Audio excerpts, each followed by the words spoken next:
ದೂತ ಸಮೀರ್ ಎಲ್ಲಿ ಓಡಿ ಹೋಗಿರಲಿಲ್ಲ. ನಿನ್ನೆ ಇಡೀ ದಿನ ನನ್ನ ಜೊತೆ ಇದ್ರು. ಬೇಲ್ ಪ್ರಕ್ರಿಯೆ ಸಲುವಾಗಿ ನಮ್ಮೊಂದಿಗೆ ಇದ್ರು ಸಮೀರ್. ಪೊಲೀಸರಿಗೆ ಹೆದರಿ ಓಡಿ ಹೋಗಲಿಲ್ಲ ಸಮೀರ್.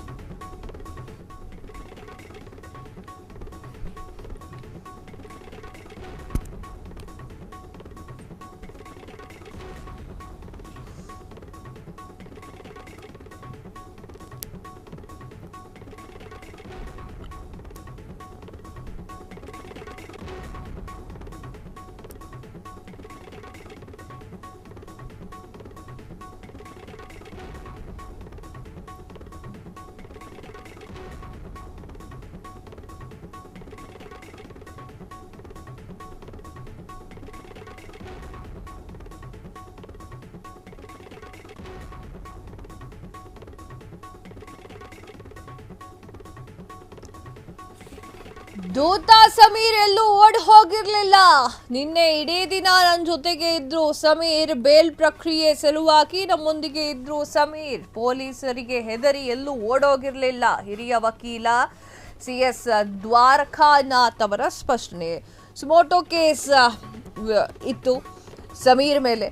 ಸೊ ಈ ವಿಚಾರಕ್ಕೆ ಸಂಬಂಧಪಟ್ಟಂತೆ ನಿನ್ನೆ ಅವ್ರ ಮನೆಗೆಲ್ಲ ಹೋಗಿ ಸರ್ಚ್ ಕೂಡ ಮಾಡಿದ್ರು. ಆದರೆ ಸಮೀರ್ ಸಿಕ್ಕಿಲ್ಲ. ತದಾದ ನಂತರ ಬೇಲನ್ನು ಜಾಮೀನನ್ನು ತೆಗೆದುಕೊಂಡಿದ್ದಾರೆ ಸಮೀರ್ ವಿಚಾರವನ್ನು ಹೇಳಬೇಕು ಅಂತಂದರೆ ಆತ ತುಂಬ ಟ್ಯಾಲೆಂಟೆಡ್ಡು. ಆತನಿಗೊಂದು ವರ ಒಲ್ದು ಬಂದಿದೆ. ಏನು ಅಂತಂದರೆ ಎಲ್ಲರನ್ನೂ ನಂಬಿಸುವಂಥದ್ದು. ಸಾಕ್ಷ್ಯಗಳಿಲ್ಲದೆ ನಂಬಿಸ್ತಾನ್ರಿ. ಒಂದೇ ಒಂದು ಸಾಕ್ಷ್ಯಗಳಿಲ್ಲ, ಕೈಯಲ್ಲಿ ಸಾಕ್ಷಿ ಇಟ್ಕೊಂಡು ಬರೋ ಅಂತಂದರೆ ಇಲ್ಲ, ಕತೆ ಇಲ್ಲ. AI ಇಮೇಜ್ಗಳನ್ನು ಡೌನ್ಲೋಡ್ ಮಾಡ್ಕೊಂಡು ಅದೇನೋ ಕ್ರಿಯೇಟ್ ಮಾಡ್ಕೊಂತಾರಂತೆ, AI ಜನ್ರೇಟರ್ ಅಂತ. ಅದನ್ನು ಮಾಡ್ಕೊಂಡು ಬಂದಿರುವಂತಹ ಸಮೀರ್ ಸರಿಯಾದ ಸಾಕ್ಷ್ಯವನ್ನು ಇಟ್ಟಿದ್ದಿದ್ರೆ ಹಿಂಗಾಗ್ತಾ ಇರಲಿಲ್ಲ ಅಲ್ವಾ? ನೀವು ಸಮೀರ್ ಹೇಳ್ತಾ ಇದ್ದಾನೆ ಅದು ಸುಜಾತಾ ಭಟ್ ವಿಚಾರವಾಗಿ ಒಂದು ಮಾತು ಹೇಳ್ತಾನೆ ಸಮೀರ್. ವಿಡಿಯೋ ನೋಡಿದವ್ರಿಗೆ ಗೊತ್ತಿರುತ್ತೆ. ಅನನ್ಯ ಭಟ್ಟು ಧರ್ಮಸ್ಥಳಕ್ಕೆ ಬರ್ತಾಳೆ, ತದಾದ ನಂತರ ಕಾಣೆ ಆಗ್ತಾಳೆ. ಸುಜಾತಾ ಭಟ್ ಗಳ ಗಳ ಗಳ ಗಳ ಗಳ ಅಂತ ಹತ್ಕೊಂತ ಬಂದಿದ್ದಾರೆ ಅಂತ. ತದಾದ ಮೇಲೆ ಸುಜಾತಾ ಭಟ್ ಬಣ್ಣ ಭಟ್ಟ ಬಯಲಾದಾಗ ಇದೇ ಸಮೀರ್ ಹೇಳ್ತಾರೆ ಪೊಲೀಸರಿಗೆ ಬಿಟ್ಟಿದ್ದು ಅವ್ರವ್ರು ಏನೇನೋ ತನಿಖೆ ಮಾಡ್ಕೊಂತಾರೆ ಅಂತ ಹೇಳ್ತಾ ಇದ್ದೀರಾ. ಇವಾಗ ಬಣ್ಣ ಬಯಲಾಯ್ತು ಅಂತ ಹೇಳಿ ಅದೇ SIT ತನಿಖಾ ತಂಡವನ್ನ ರಚನೆ ಮಾಡಲಾಗಿತ್ತು. ಅದೇ SIT ತನಿಖಾ ತಂಡ ಅಪರಿಚಿತ ದೂರುದಾರ ಏನ್ ಹೇಳ್ತಾನೋ ಅದನ್ನ ಕೇಳ್ಕೊಂಡು ಅಗಿತಾ ಇರ್ಬೇಕಾದ್ರೆ ನೀವೇನ್ ಹೇಳಿದ್ರಿ? ಅದಕ್ಕೆ ಬಣ್ಣದ ಕಥೆಯನ್ನ ಕಟ್ಟಿ ಹೇಳಿದ್ರಿ. ಆಗ ಹೇಳ್ಬೋದಿತ್ತಲ್ವಾ? SIT ತನಿಖಾ ತಂಡವನ್ನ ರಚನೆ ಮಾಡಿದ್ದಾರೆ, ಅವ್ರವ್ರು ಮಾತಾಡ್ಕೊಳ್ತಾರೆ, ನಮಗ್ಯಾಕೆ ಅಂತ. ನೀವೇ ನಿಮ್ಮ ಒಂದು ಒಳ್ಳೆಯ ಕೆಲಸದಿಂದ ಸಾಕ್ಷ್ಯರಹಿತವಾಗಿ ಜನರಿಗೆ ಪ್ರಸಾರ ಮಾಡ್ತಾ ಇರುವಂಥದ್ದು. ಸಮೀರು ಎಲ್ಲೋ ಹೋಗ್ಬಿಟ್ಟಿದ್ದಾನಂತೆ. ಸಮೀರು 3 ಗಂಟೆವರೆಗೂ ಕೂಡ ನನ್ನ ಜೊತೆಯಲ್ಲೇ ಇದ್ದ. ಯಾಕಂತಂದರೆ ಆತ ಬ್ರೀಫ್ ಮಾಡಬೇಕಾಗಿತ್ತು ನನಗೆ. ಇವತ್ತು ಸಮೀರ್ ಕೇಸೇ ಮಧ್ಯಾಹ್ನ ಇದ್ದಿದ್ದರಿಂದ ನನಗೆ ಬ್ರೀಫ್ ಮಾಡಬೇಕಾಗಿತ್ತು. ಬ್ರೀಫ್ ಮಾಡಬೇಕಂದ್ರೆ ನಮ್ಮ ಆಫೀಸಲ್ಲೇ ಇದ್ದ.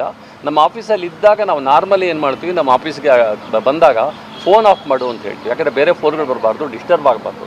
ಅದಕ್ಕೋಸ್ಕರ ಬ್ರೀಫ್ ಮಾಡ್ತಾ ಇದ್ದ. ನಮ್ಮ ಜೊತೆಯಲ್ಲೇ ಇದ್ದ ಸಮೀರು. ಅವನೆಲ್ಲೂ ಓಡೋಗೋ ಅಂತವನಲ್ಲ. ಅವನು ಹೀರೋ, ಅವನು ಯಾಕೆ ಓಡೋಗ್ತಾನೆ ಹೇಳಿ? ಯಾಕಂದರೆ ಇಷ್ಟು ಜನರ ವಿಸಿಲ್ ಬ್ರೋಯಲ್ ಅವನೊಬ್ಬ ಮಾಡ್ತಾನೆ ಅಂತ ಹೇಳಿದ್ರೆ ಅವನು ಹೆಂಗೆ ಓಡೋಗ್ತಾನೆ? ಅವನು ಓಡೋಗುವಂತಹ ಹಿನ್ನೆಲೆಯಿಂದ ಬಂದವನಲ್ಲ. ಅವನು ನಿಜವಾಗ್ಲೂ ಕೂಡ ಸತ್ಯಕ್ಕೋಸ್ಕರ ನ್ಯಾಯಕ್ಕೋಸ್ಕರ ನಿಂತಿರುವಂಥ ಒಬ್ಬ ಹುಡುಗ. ಅವ್ನಿಗೆ ನಾವೆಲ್ಲರೂ ಕೂಡ ಸಪೋರ್ಟ್ ಮಾಡಬೇಕು. ನೆನ್ನೆ ಬಿಟ್ಟು ಮಗಳು ವಿಚಾರವಾಗಿ ಸುಳ್ಳು ಹೇಳ್ತಿದ್ದಾನೆ, ಆಗಿ ಒಂದು ಧರ್ಮ ಪ್ರಚಾರ ಅಪಪ್ರಚಾರ ಮಾಡ್ತಿದ್ದೆ ಅಂತ ಆರೋಪ. ಅಲ್ಲ, ಮನೆಯಲ್ಲಿಲ್ಲ, ನನ್ನ ಆಫೀಸಲ್ಲೇ ಇದ್ದ ಅಂತ ನಾನೇ ಓಪನ್ ಆಗಿ ಹೇಳ್ತಾ ಇದ್ದೇನಲ್ಲ ಇಲ್ಲಿ ಇಷ್ಟು ಮೀಡಿಯಾ ಮುಂದ್ಗಡೆ. ನನ್ನ ಆಫೀಸ್ಗೆ 3 ಗಂಟೆವರೆಗೂ ಬಂದು ಸುಳ್ಳನ್ನ ಹೇಳಿದ್ದಾರೆ. ಜನರಿಗೆ ಎಲ್ಲೊಂದು ಕಡೆ ತಪ್ಪು ಮಾಹಿತಿಯನ್ನ ದಾರಿ ತಪ್ಪಿಸ್ತಾ ಇದ್ದಾರೆ. ತಪ್ಪು ಮಾಹಿತಿ ಖಂಡಿತ ಅಲ್ಲ, ದಾರಿ ತಪ್ಪಿಸಿಲ್ಲ. ಅವ್ರು ಕ್ಲಿಯರ್ ಆಗಿ ಹೇಳಿದ್ದಾರೆ. ಅವ್ನು ನನ್ನ ಆಫೀಸ್ಗೆ ಬರ್ತಾನೆ ನೋಡಿ. ಅವನ ಪರಿಸ್ಥಿತಿ ಹೆಂಗಿದೆ ಅಂತಂದರೆ ಅವನ ಮೇಲೆ ಕೇಸಸ್ ಇರೋದ್ರಿಂದಾಗಿ, ಅವನಿಗೆ ಮೇಲೆ ಥ್ರೆಟ್ ಇರೋದ್ರಿಂದಾಗಿ ಅವನು ಎಲ್ಲಿ ಹೋಗ್ತೀನಿ ಅಂತ ಕೂಡ ಹೇಳಿ ಹೋಗ್ಲಿಕ್ಕೆ ಆಗಲ್ಲ. ವಿಚಾರವಾಗಿ ಸರ್ ಫೋಟೋ ತೋರಿಸಿರೋದು ಅದು ಅನನ್ಯ ಭಟ್ ಅಲ್ಲ, ಅದು ಇಲ್ಲ. ಅದು ಒಂದು ನಿಮಿಷ ಅದು ನಾನು ನೋಡಿದೆ ಮಾಧ್ಯಮಗಳು ಅನೇಕ ರೀತಿಗಳಲ್ಲಿ ಈ ವಿಷಯದಲ್ಲಿ ಕೊಲೆಗಡಕರ ಪರವಾಗಿ ನಿಂತಿದೆ ಅನ್ನೋದು ನೀವೆಲ್ಲರಿಗೂ ಕೂಡ ಗೊತ್ತಿದೆ. ಯಾಕಂದರೆ ಅವು ಕೂಡ ಮಿಸ್ಗೈಡ್ ಮಾಡುವಂಥ ಚಾನ್ಸಸ್ ಇದೆ. ಮಿಸ್ಗೈಡ್ ಮಾಡಲಿಕ್ಕೆ ಅನೇಕ ಕಾರಣಗಳು ಕೂಡ ಇರ್ಬೋದು.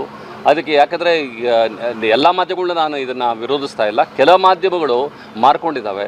ಹಾಗಾಗಿ ಅಂಥ ಮಾಧ್ಯಮಗಳಲ್ಲಿ ಅವೆಲ್ಲ ಬಂದಿರ್ಬೋದು. ಅಕಸ್ಮಾತ್ ಇದೇನಾದರೂ ಆಗಿದ್ರೆ ಎನ್ಕ್ವೈರಿ ಆಗಲಿ, ಆಮೇಲೆ ಆಕೆ ಮೇಲೆ ಕೂಡ ಆಕ್ಷನ್ ತಗೊಳ್ಳಿ, ಸರ್ ನಮ್ದೇನು ಅಭ್ಯಂತರ ಇಲ್ಲ. ಹೇಳ್ತಾರೆ ಇದು ನಮ್ಮ ಸಹೋದರಿ ಅಂತ ಹೇಳಿ, ಅದನ್ನೇ ಹೇಳ್ತಾ ಇದ್ದೀನಲ್ಲ, ಅದನ್ನೇ ಹೇಳ್ತಾ ಇದ್ದೀನಿ ನೋಡಿ. ಅದನ್ನ ಎನ್ಕ್ವೈರಿ ಮಾಡಬೇಕಾಗಿರೋದು SIT. ಅದು ಮಾಧ್ಯಮ ಅವ್ರನ್ನ ಕಟಕಟೆಗೆ ನಿಲ್ಲಿಸುವಂಥದ್ದಲ್ಲ. ಕಟಕಟೆಗೆ ನಿಲ್ಲಿಸಬೇಕಾಗಿರೋಂಥದ್ದು ಕೋರ್ಟು. SIT ಅದ್ರ ಬಗ್ಗೆ ಇದು ಮಾಡಲಿ. ಅಕಸ್ಮಾತ್ ಆಕೆ ನಿಜವಾಗ್ಲೂ ಕೂಡ ಸುಳ್ಳೇ ಹೇಳಿದರೆ ಆಕೆ ಮೇಲೂ ಕೂಡ ಲೀಗಲ್ ಆಕ್ಷನ್ ತಗೊಳ್ಳಿ ಅಂತ ನಾನು ಹೇಳಲಿಕ್ಕೆ. ಮುಂದಿನ ಹೋರಾಟ ಸರ್, ಮುಂದಿನ ಹೋರಾಟನ ಈಗ ಭಾಳ ದೊಡ್ಡ ಪ್ರಬಲವಾದ ಶಕ್ತಿಗಳ ವಿರುದ್ಧ ಈ ಹೋರಾಟ ಮಾಡಬೇಕಾಗಿದೆ. ನಾವು ಕಾನೂನಾತ್ಮಕವಾಗಿ ನಾವೆಲ್ಲರೂ ಕೂಡ ಸಂವಿಧಾನದ ನಂಬಿಕೆ ಇರುವಂತಹ ಎಲ್ಲ ವ್ಯಕ್ತಿಗಳು ಇಲ್ಲಿ ಸೇರಿರೋದ್ರಿಂದಾಗಿ ಕಾನೂನಾತ್ಮಕವಾಗಿ ನಾವು ಈ ಹೋರಾಟವನ್ನು ನಡೆಸ್ತೇವೆ. ಮುಂದಕ್ಕೂ ಕೂಡ ಇದು ಜನಪರ ಹೋರಾಟವಾಗಿ ಮಾಡುತ್ತೆ. ಪ್ರತಿ ಮನೆಯಲ್ಲೂ ಕೂಡ ಆ ಹೆಣ್ಣು ಮಕ್ಕಳ ದಾರುಣ ಹತ್ಯೆಗಳ ಬಗ್ಗೆ ಎಲ್ಲ ಹೆಣ್ಮಕ್ಳು ಮಾತಾಡ್ತಾ ಇದ್ದಾರೆ. ಬಹುಶಃ ಹೆಣ್ಣು ಮಕ್ಕಳೇ ಇವತ್ತು ಹೊರಗಡೆ ಬಂದು ಈ ಹೋರಾಟವನ್ನು ತಗೊಳ್ತಾರಾ ಅಂತ ಕೂಡ ನನಗೆ ಅನ್ನಿಸ್ತಾ ಇದೆ. ಈ ಹೋರಾಟ ಯಶಸ್ವಿಯಾಗುತ್ತೆ. ಯಾಕಂದರೆ ಇದು ಧರ್ಮದ ಪರವಾಗಿದೆ, ಇದು ನ್ಯಾಯದ ಪರವಾಗಿದೆ, ಇದು ಸಂವಿಧಾನದ ಪರವಾಗಿದೆ. ಕ್ಷಣ ಕ್ಷಣದ ಸುದ್ದಿಗಳಿಗಾಗಿ ಫ್ರೀಡಂ ಟಿವಿ ಸಬ್ಸ್ಕ್ರೈಬ್ ಮಾಡಿ, ಲೈಕ್ ಮಾಡಿ ಹಾಗೂ ಫಾಲೋ ಮಾಡಿ. ಹೊಸ ಸುದ್ದಿಗಳ ನೋಟಿಫಿಕೇಶನ್ಗಾಗಿ ಬೆಲ್ ಐಕಾನ್ ಮೇಲೆ ಕ್ಲಿಕ್ ಮಾಡಿ.